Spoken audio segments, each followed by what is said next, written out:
Hello guys, I'm back with my first video on the previous year question that I told you that we will be discussing how to write answer. In front of all of you, I'll be writing an answer and I'll show you how the brainstorming is done for an answer. So first of all, I'll discuss the question and the points that come to my mind in Hindi, and so that you all understand. And please do tell me in the comments that should I continue in English or Hindi, but this time I'm keeping this video in Hindi only. Going forward, if the audience demand, I'll continue, I'll make videos in English as well. Okay, so ये 2013 का question है जो कि मैंने लिखा है इस plain paper पर, ठीक है। 10 नंबर का क्वेश्चन होता है और इस बार डीबीटी डायरेक्ट बेनिफिट ट्रांसफ़र से रिलेटेड काफ़ी स्कीम्स आई हैं, या फिर ऐसी काफ़ी स्कीम्स आई हैं जिससे कि लोगों के डायरेक्ट बेनिफिट ट्रांसफ़र वाले जो बेनिफिट वेलफेयर वाले जो राइट्स हैं उनके ऊपर कुछ असर पड़ सकता है स्कीम्स की वजह से, जैसे कि वीबीजी रामजी स्कीम है, मिड डे मील स्कीम है और भी बहुत सारी स्कीम्स हैं, ठीक है। तो इसकी वजह से ज़रूरी नहीं है कि जो वीबीजी रामजी न्यूज़ में है तो डायरेक्टली उसके ऊपर क्वेश्चन आ जाएगा, बट उसको इंटरलिंक करके कि कैसे जो इसको इंटरलिंक करा गया, इसको इंटरलिंक कर देंगे कि डायरेक्ट बेनिफिट ट्रांसफ़र से, और फिर आपसे पूछेंगे कि कैसे राइट अफेक्ट हो रहा है अंडर द न्यू एक्ट, ठीक है। तो क्वेश्चन है, electronic cash transfer system for welfare schemes is an ambitious project to minimise corruption, eliminate wastage and facilitate reforms. तो सबसे पहले ब्रेनस्टॉर्मिंग करते हैं इस पर 2 मिनट। तो क्या है कि इलेक्ट्रॉनिक कैश ट्रांसफ़र सिस्टम जो है वो कैसे कमेंट करना है हमें इस पर। तो कमेंट का मतलब यही है कि बताना है कि कैसे ये इलेक्ट्रॉनिक कैश ट्रांसफ़र सिस्टम जो है 2013 में शुरू हुआ था, इसलिए 2013 का क्वेश्चन नहीं है। तो ये कैसे एक एम्बिशियस प्रोजेक्ट रहा है और कैसे इसने करप्शन को, वेस्टेज को मिनिमाइज़ करने में, एलिमिनेट करने में मदद करी है या कर सकता है, और कैसे इससे रिफॉर्म्स आएंगे या आए हैं, ठीक है। अभी हमारे लिए प्रीवियस क्वेश्चन है तो अब हमारे पास डाटा है कैसे रिफॉर्म्स आए हैं, तो अब हम इसमें लिखेंगे। प्लस मैं आपको बताऊंगी कि इसमें चैलेंजेस भी हैं, सिर्फ इसकी अच्छाइयाँ नहीं है, इसमें कुछ चैलेंजेस भी है। तो ब्रेनस्टॉर्म करते हैं। सबसे पहली बात, मैंने अपनी नोट्स कॉपी बनाई हुई है। मैं सिर्फ एक टॉपिक के लिए हद से हद, वैसे तो मैं 1 पेज का नोट बनाती हूँ, पर अगर डाटा मुझे और ज़्यादा मिल गया तो मैं थोड़ा सा जगह रखती हूँ और फिर मैं उसमें न्यूज़पेपर से डाटा ऐड कर देती हूँ, और ज़्यादा से ज़्यादा बस 2 पेज का नोट बनाती हूँ किसी भी एक टॉपिक के लिए। तो सबसे पहले हम फर्स्ट पार्ट में एक्सप्लेन करेंगे कि डीबीटी स्कीम है क्या, कब शुरू हुई थी। 2013 में शुरू हुई थी। करेंटली ये 53 मिनिस्ट्रीज़ को कवर करता है और अराउंड क्या कहते हैं 318 से ज़्यादा स्कीम्स इसमें कवर्ड हैं। और क्या है, हम सबको पता है कि जैम ट्रिनिटी इसमें इन्वॉल्व होता है, JAM, यानी कि जनधन खाता और मोबाइल नंबर एंड आधार। तो इन सब को लिंक करके कैसे एक बंदे की आइडेंटिटी को इस्टेब्लिश करा जाता है। आइडेंटिटी को हम वेरीफाई करते हैं आधार नंबर से, ठीक है। सेंट्रल डेटाबेस से उसको आइडेंटिफाई करा जाता है कि आप ही यही इंसान हैं।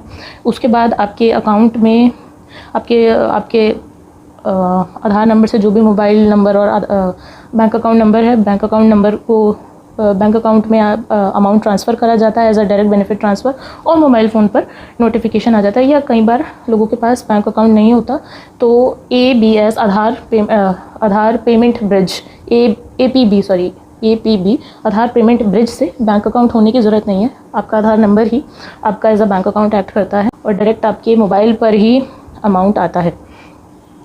मतलब डायरेक्ट मोबाइल पर अकाउंट नहीं आता, ये होता है उसमें कि मोबाइल के थ्रू और आधार के थ्रू वेरीफाई करा जाता है कि ये मोबाइल नंबर और आधार नंबर किस एक पर्टिकुलर खाते से लिंक है। ये उन कस्टमर्स के लिए होता है जो कि ज़्यादातर अपना अकाउंट नंबर नहीं याद रख पाते, या जिनको अपना अकाउंट नंबर लिखने में कई बार या बहुत बार गलतियाँ कर देते हैं, उन कस्टमर्स के लिए होता है, ठीक है। और ये जो डायरेक्ट बेनिफिट ट्रांसफ़र है, ये cash transfer directly into the bank account भी कवर करती है और इन काइंड ट्रांसफ़र भी कवर करती है। इन काइंड क्या होता है, जैसे कि PDS सिस्टम में राशन मिलता है लोगों को, और किसानों को मिलता है fertiliser at direct point of sale पे, किसान क्रेडिट कार्ड दिखाकर, KCC कार्ड दिखाकर, ठीक है। और अब हमें बताना है, अब हम टॉपिक वाइज लेंगे। जैसे कि इस क्वेश्चन में हमसे 3 चीज़ें पूछी हैं कि करप्शन को कैसे एलिमिनेट करा है सिस्टम ने, वेस्टेज को कैसे एलिमिनेट करा है, और फैसिलिटी रिफॉर्म्स को कैसे लेके आए हैं। तो आप ये जो 2 आपको आगे पीछे की शीट भरनी है, तो थोड़ा थोड़ा हम इस शीट को हम 4 भागों में बांट सकते हैं। कैसे? यहाँ पर हम 4 नहीं 5 में बांटेंगे। वैसे पहले तो आप इंट्रोड्यूस करेंगे, ठीक है, थोड़ा सा इसके बारे में, फिर आप बताएंगे करप्शन कैसे करा, उसके 2-3 पॉइंट, फिर वेस्टेज कैसे एलिमिनेट हुआ, उसके 2-3 पॉइंट, फिर रिफॉर्म्स कैसे आए, उसके 2-3 पॉइंट, ठीक है। तो अभी तक बात रही थी कि वेस्टेज कैसे एलिमिनेट हुई। वेस्टेज के लिए रिसेंटली पीआईबी का डाटा है कि सेविंग्स हुई हैं लीकेजेस को प्लग करके, टोटल सेविंग्स हुई हैं कैश ट्रांसफ़र में टोटल सेविंग हुई है 5.14 लाख करोड़ की, ठीक है, 2015 से 2025। फिर सब्सिडी एलोकेशंस आधी हो गई हैं। कैसे आधी हो गई हैं सब्सिडी एलोकेशंस? मान लीजिए कि कोई बंदा गोस्ट कोई बंदा का 2-2 जगह वो बेनिफिट ले रहा था, यहाँ बिहार में भी ले रहा था, दिल्ली में भी ले रहा था, लेकिन अब उसके अकाउंट को आइडेंटिफाई करा गया है कि ये एक ही पर्सन है तो इसको एक ही जगह बेनिफिट मिलेगा। तो इस तरह से एलोकेशन हाफ हुए हैं, 16% से 9%, ये भी पीआईबी में आया हुआ है, ठीक है। और फिर एफिशिएंसी आई है पब्लिक स्पेंडिंग में, और कैश जो टारगेटेड ट्रांसफ़र हुए हैं मैसिव स्केल पर, ठीक है। फिर आप सेक्टर वाइज लिख सकते हैं कि सेक्टर वाइज रिफॉर्म में, आप रिफॉर्म वाली हेडिंग में लिख सकते हैं कि सेक्टर वाइज कैसे हुआ है, कि सेक्टरल रिफॉर्म आए हैं, कि फूड सब्सिडी जो है, फूड सब्सिडी में सेविंग आई है 1.85 लाख करोड़ की। ये रिसेंटली पीआईबी में आया था, ब्लू क्राफ्ट करके एक ऑर्गेनाइजेशन है, उसने रिसर्च करी थी, उसने डाटा पब्लिश करा था, उसके डाटा को पीआईबी ने भी पब्लिश करा है कि इतनी सेविंग हुई है, मतलब 1.85 लाख करोड़ की सेविंग हुई है आधार लिंक राशन कार्ड के ज़रिए, ठीक है। मनरेगा जो कि अब वीबी जीराम जी है, उसमें 98% जो है वेस्ट ट्रांसफ़र टाइम से हुए हैं, ठीक है। पीएम किसान फसल बीमा योजना, किसान कृषि संचय योजना, एग्री सेक्टर में ये इनके जो भी किसानों को धनराशि से जो मदद चाहिए होती है वो टाइमली उनके पास गई है, ठीक है। फर्टिलाइज़र सब्सिडी में क्या हुआ है कि 158 लाख मेट्रिक टन फर्टिलाइज़र जो है वो टाइमली डिलीवर करा गया है किसानों को, ठीक है। और कैसे रिफॉर्म आया है? अब तो ये तो हो गया सेक्टोरल, थोड़ा सा अब इससे बाहर निकल के सोचिए कि रिफॉर्म कैसे आया है। फाइनेंशियल इंक्लूजन हुआ है बहुत बड़े स्केल पर, हर एक बंदे का बैंक अकाउंट खोला गया है, और आधार भी हर एक बंदे को दिया गया है इससे, और टेलीकॉम सर्विसेज और बैंकिंग सर्विसेज में भी मैसिव स्केल पर ग्रोथ हुई है। और जो इंडिया का पीएफएमएस सिस्टम है, पब्लिक फाइनेंशियल मैनेजमेंट सिस्टम, वो बहुत ज़्यादा इवॉल्व हुआ है, ठीक है। वो as a critical public infrastructure बन के निकल के आया है, और जिन लोगों के पास बैंक अकाउंट होते हुए भी जिनको बैंक अकाउंट एक्सेस करने में दिक्कत आती है उनके लिए आधार पेमेंट ब्रिज बनाया गया है, ठीक है। और कैसे रिफॉर्म आया है कि क्राइसिस में, खास करके कोविड में आपने देखा होगा कि फ्री राशन गरीब कल्याण योजना के तहत जो बांटा गया था, या फिर पीएम स्वनिधि में स्ट्रीट वेंडर्स को जो लोन दिए जाते हैं, ये भी सारे के सारे कॉन्टैक्टलेस चीज़ें थी। लेकिन ये सब कैसे हो पाया? आपको किसी लाइन में जाके नहीं खड़ा होना पड़ा, और क्या कहते हैं कि डायरेक्ट आपके बैंक अकाउंट में पैसा ये कैसे आया? आपकी आइडेंटिटी को आधार के थ्रू वेरीफाई करके आपका जो उस आधार से लिंक बैंक अकाउंट है उसमें पैसा आया है, ठीक है। फिर गवर्नेंस में हम लिख सकते हैं कैसे रिफॉर्म आया है, इसने पॉलिसी रिजीम को इनेबल करा है, ठीक है। प्रोएक्टिव गवर्नेंस आई है इससे, बस आपको कीवर्ड्स मेंशन करने हैं, और रेगुलेटरी एडमिनिस्ट्रेशन को सपोर्ट करता है। ये तो हो गई अच्छी बातें, ठीक है। अब कुछ करते हैं चैलेंजेस की बातें। सिस्टम में कुछ दिक्कत भी रही होगी। दिक्कत क्या रही है? दिक्कत ये रही है कि जैसे सेक्टोरल में मैं बता दूँ दिक्कत क्या है कि अभी भी जैसे पीएम किसान स्कीम है, तो पीएम किसान में जो 6,000 रुपये सालाना किसानों को जाते हैं, वो सिर्फ उस किसान को जाते हैं जिसका लैंड है, जिससे कि आप लैंड को वेरीफाई कर सकते हैं कि हाँ ये इसी किसान का लैंड है। तो मतलब कि लैंडलेस फार्मर्स, टेनेंट्स, कल्टीवेटर्स को इसका बेनिफिट नहीं मिलता। फर्टिलाइज़र सब्सिडी जो है उसको अब डायरेक्टली किसानों के खाते में डालने की बात करी जा रही है। जो पॉइंट ऑफ सेल पीओएस पे जो फर्टिलाइज़र मिलता था, दुकान पे आप जाते थे, अपना किसान लोग दिखाते थे अपना एक आइडेंटिटी कार्ड जिसको केसीसी बोलते हैं, फिर उसके बाद उन्हें फर्टिलाइज़र मिलता था, वो तो मिल जाता था। लेकिन कई बार इसमें दिक्कत भी आई है, जैसे कि नीति आयोग की स्टडी अभी रिसेंटली आई है, आपको कोट करना होगा ये NITI Aayog study, 13.8% according to NITI Aayog study 13.8% farmers could not avail fertilizer subsidy due to non-functional POS machines। तो डेटा कनेक्टिविटी के भी इश्यूज़ हैं अभी भी। और जो यूरिया है, आपने नीम कोटेड यूरिया आप लेके आए, फिर भी यूरिया डाइवर्ट हो रहा है, तो यहाँ पे प्रॉपरली लीकेजेस प्लग नहीं हो पाई है अभी भी। यूरिया नॉन एग्रीकल्चर यूज़ के लिए, subsidise urea I am talking about, subsidise urea जो है वो नॉन एग्रीकल्चर यूज़ के लिए जा रहा है, ठीक है। और अब सबसे बड़ी बात, पहले होती थी स्कीम्स, ये जो हैं 2009 नहीं कहूँगी, 2000 से लेके 2012-13 तक क्या होता था कि वेलफेयर स्कीम्स आई डायरेक्टली। हम एज ए सिटीजन्स हमें जो बेनिफिट्स दिए जाते थे उनके लिए राइट भी बनाया गया, जैसे कि नेशनल फूड सिक्योरिटी एक्ट है कि इतना राशन एक परिवार को मिलेगा, अंत्योदय योजना कार्ड होंगे, प्रायोरिटी हाउस होल्ड कार्ड्स होंगे, ठीक है। तो इस तरह से हमारे राइट्स को लीगली इन्फोर्सिएबल बनाया गया। लेकिन कुछ अब स्कीम में कुछ ऐसे चेंज आए हैं जो कि अकॉर्डिंग टू, आपको अपना ओपिनियन नहीं इसमें रखना, आपको कुछ लिखना पड़ेगा एज़ पर एक हैंडबुक आई है centre for monitoring Indian economy and by Azim Premji university, इन दोनों ने एक हैंडबुक निकाली है जिसमें कि ये बताया गया है कि जो गवर्नमेंट की जो नई स्कीम्स है, जैसे कि वीबी जी राम जी स्कीम है, या फिर इस तरह का स्कीम है कि मिड डे मील में से आपने एग रिमूव कर दिया, तो ये क्या है कि डिमांड ड्रिवन जो स्कीम है, ये जो वेलफेयर स्कीम्स हैं ये अब डिमांड ड्रिवन ना होकर सप्लाई ड्रिवन हो गई हैं। सप्लाई ड्रिवन मतलब कि इनका फोकस स्टेट के ऊपर फिस्कल इम्पैक्ट कितना पड़ेगा उस पर ज़्यादा रहा है, और इस बात पर कम अटेंशन दी गई है कि एक्सक्लूजन जो बंदा रह जाता है, एक्सक्लूजन जो हुआ है लोगों का, उसकी अकाउंटेबिलिटी किसके ऊपर आएगी, उसकी अकाउंटेबिलिटी को सिटीजन्स पर ही शिफ्ट कर दिया गया है कि आपको ही अपने डॉक्यूमेंट्स पूरे सबमिट करने पड़ेंगे। अगर आपके पास कोई डॉक्यूमेंट नहीं है तो आप ही को उसका मतलब देखना पड़ेगा कि फिर आप एलिजिबल नहीं है किसी स्कीम के लिए। और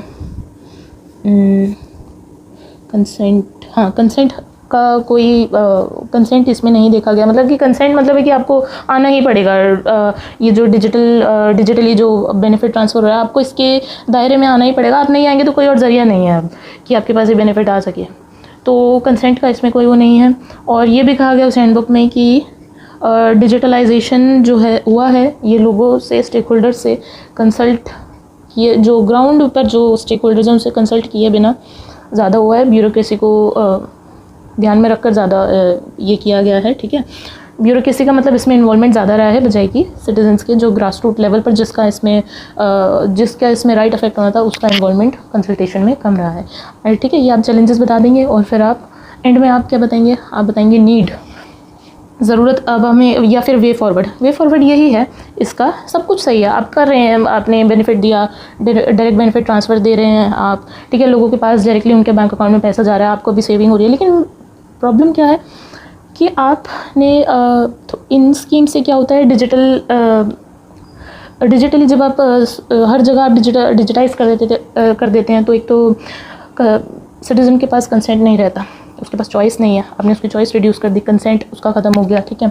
और जो डीपीएसपी जो है कॉन्स्टिट्यूशन में, वो सिटीज़न को एज अ कॉन्स्टिट्यूशनल एक तरह से राइट नहीं है, लेकिन फिर भी एज अ फंडामेंटल राइट नहीं है, बट एक राइट है जो कि कॉन्स्टिट्यूशन में के ही किसी हिस्से में मेंशन है कि सिटीज़न जो है उसका ये राइट बनता है कि आप उसको ये बेसिक यूनिवर्सल सर्विस आप उसको प्रोवाइड करेंगे, जैसे अच्छा खाना, अच्छी एजुकेशन, ठीक है, ये आप उसको प्रोवाइड करेंगे। लेकिन इन सब के ज़रिए, इस सब की वजह से कस्टमर क्या है, सिटीज़न जो है वो एक डेटा पॉइंट बनकर रह गया। हर चीज़ के लिए आपको नंबर चाहिए, आधार नंबर चाहिए, अपार ID चाहिए एजुकेशन के लिए, मतलब हर चीज़ में नंबर्स का है, ठीक है। डॉक्यूमेंट्स चाहिए आपको अपने आप को बताने, अपनी आइडेंटिटी का प्रूफ देने के लिए, ठीक है। और सबसे बड़ा आप वे फॉरवर्ड में सिर्फ एक बहुत ही अच्छी लाइन लिख सकते हैं जो कि इंडियन एक्सप्रेस में आई थी कि focus on ground welfare in right based framework. Right based framework पर फोकस करिए, ग्राउंड वेलफेयर पर फोकस करिए। इसमें क्या इन्वॉल्व होता है, reimagining citizens as more than लाभार्थीज़। आपको सिटीज़न को मोर देन लाभार्थी से ज़्यादा है सिटीज़न भी एक स्टेक होल्डर है इस सब पूरे प्रोसेस में।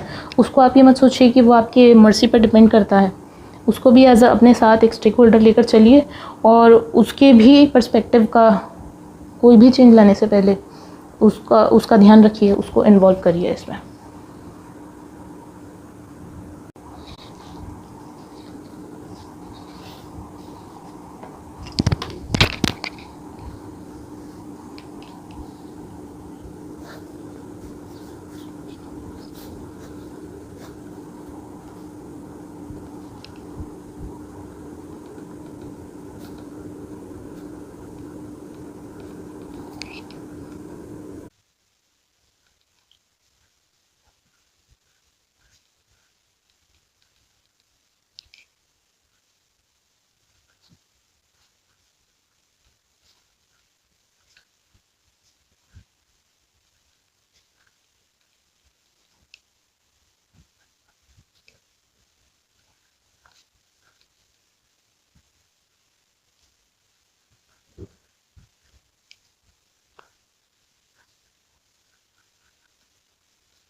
गाइस अब मैंने ये सेपरेट वीडियो बनाया है आंसर लिखने के लिए। मुझे पहली बार है तो मुझे समझ नहीं आया कि उसी वीडियो में मैं कैसे फ़ोन को एडजस्ट करूँ और आंसर लिखूँ। तो फिर मैंने बाद में फिर बैक कैमरा ऑन करके दूसरा वीडियो बनाया और इस वीडियो को उसमें कंबाइन करा, इसलिए ये वीडियो बहुत लंबी हो गई है। ठीक है, तो प्लीज़ थोड़ा बेयर विद मी। और आप देखेंगे कि मैं भी खुद ऑन स्क्रीन तो मैं फ़र्स्ट टाइम आंसर लिख रही हूँ, तो जितने मेरे दिमाग में पॉइंट्स सारे थे, लेकिन बस उस टाइम आंसर लिखते हुए मुझे कई सारे पॉइंट्स याद नहीं आए। जैसे कि मैंने खुद कोट किया था कि अज़ीम प्रेमजी यूनिवर्सिटी और CMIE की जो हैंडबुक है आपको वो कोट करनी है, आपको अपना ओपिनियन नहीं देना जब चैलेंजेस में। ठीक है, तो मैंने वो कोट खुद ही नहीं किया, मतलब मैंने उस हैंडबुक का नाम नहीं लिखा, लिखना चाहिए था मुझे। ठीक है, और इस तरह से काफ़ी सारी चीज़ें हैं। मैंने PFMS के बारे में नहीं लिखा, रिफॉर्म्स में वो बहुत अच्छा पॉइंट होता कि रिफॉर्म क्या आया है। PFMS अल्टीमेटली ट्रांसफॉर्म हुआ है, क्रिटिकल डिजिटल इंफ्रास्ट्रक्चर में वो बदल गया है। तो आप देखिए कि किस तरह से, चाहे तैयारी में कितने भी आपको साल लग गए हैं, चाहे मैंने आपके सामने अपने नोट्स में से रिवाइज़ करा, फिर भी मैं भूल गई। तो ये सिर्फ, मतलब देखिए कि ये सिर्फ आपके साथ नहीं है, ये मेरे साथ भी हो रहा है। लेकिन आप देखेंगे गोइंग फॉरवर्ड इस चीज़ में बहुत सुधार आएगा। मैं फ़र्स्ट टाइम ऑन स्क्रीन देख रही हूँ इसलिए ऐसा हुआ है, नहीं तो मुझे पॉइंट्स याद रहते हैं, याद मुझे थे, लेकिन मैं बस उसको प्रेजेंट नहीं कर पाई।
तो गाइस इस क्वेश्चन को लिखते लिखते मुझे समझ आया कि मेरे लिए इस क्वेश्चन में जो करप्शन की सब हेडिंग है और जो एलिमिनेशन ऑफ वेस्टेज की सब हेडिंग है, इसको अलग करके अलग से 3-3, 4-4 पॉइंट लिखना काफ़ी मुश्किल हो रहा था। तो अगर आप चाहते हैं तो आप कंबाइन करके भी लिख सकते हैं। ठीक है, क्योंकि आप खुद ही देखेंगे कि ये दोनों एक दूसरे से बहुत ज़्यादा लिंक है। जब वेस्टेज एलिमिनेट होगा तो ही करप्शन भी आपका, मतलब दोनों एक दूसरे को फीड करते हैं। जब आप करप्शन एलिमिनेट करेंगे तो वेस्टेज ख़त्म हो जाएगा, वेस्टेज ख़त्म करेंगे तो भी करप्शन ख़त्म होगा। ठीक है, एक तरीके से करप्शन ख़त्म होगा, है ना। तो आप कंबाइन करके भी लिख सकते हैं। मुझे अलग अलग करके लिखने में दिक्कत आई थी, बट मैंने जो भी मैंने आंसर कॉपीज़ देखी है, खास करके आदित्य श्रीवास्तव सर की, तो मैंने देखा है उसमें कि उनका ज़्यादा फोकस ये रहता है कि ज़्यादा से ज़्यादा सब हेडिंग बनाओ और हर एक सब हेडिंग को 3 से 4 पॉइंट दो। तो मैं भी वही फॉर्मेट फॉलो करती हूँ। ज़्यादा मैं बहुत ज़्यादा एकदम टॉपर्स को मैं नहीं फॉलो कर पाती, बहुत ज़्यादा हो जाता है फिर ऑब्जर्व करने के लिए। तो एक ही को कर लो, 2 को कर लो, किसी सिलेक्ट 1-2 को कर लो अलग अलग सब्जेक्ट्स के लिए, तो वही ठीक है। तो मैं पॉलिटी में उनको फॉलो करती हूँ, तो इसलिए मैंने अलग अलग सब हेडिंग बनाकर लिखा। और आप अगर 10 नंबर का आंसर है और आप देखिए कि वर्ड लिमिट शायद मेरी भी क्रॉस हो गई है, अभी इससे भी कम वर्ड लिमिट में लिखना था, और फिर भी मैं कह रही हूँ कि मैं डाटा भी भूल गई, तो वही बात है। अब आप लिख के प्रैक्टिस करेंगे, इसी क्वेश्चन को दोबारा लिखेंगे तो आपका और अच्छे से प्रैक्टिस होगा, आपके माइंड में भी जाएगा। और प्लस नोट, आप जब ये क्वेश्चन एक बार लिख लें, नोट आप अपनी नोटबुक में तभी बनाना, ठीक है, ताकि आपके नोट्स जो एकदम कंसाइज रहें और बिल्कुल टू द पॉइंट रहे, उसमें वही कीवर्ड्स रहे जो आपको लिखने हैं। ठीक है, मैंने भी जो नोट्स कॉपी मैंने बना रखी है, मैं इसको गोइंग फॉरवर्ड दिसंबर तक इसको हाफ़ कर देने वाली हूँ। मतलब कि जैसे मैं आपको आंसर लिख के दिखा रही हूँ, मैं भी अपनी इस नोट कॉपी को एक अलग से नोट कॉपी पतली सी और बना के इसको रिड्यूस करूँगी। इतना सारा डाटा नहीं जाता आंसर्स में, ठीक है। बहुत कम ही डाटा जाता है और आपके 150 वर्ड्स कब क्रॉस हो जाते हैं पता भी नहीं लगता। वर्ड लिमिट को बहुत ध्यान में रखना है, आराम से नंबर मिल जाएंगे, बस कीवर्ड्स पर फोकस रखिए, जितना रेलेवेंट है सिर्फ उतना लिखिए।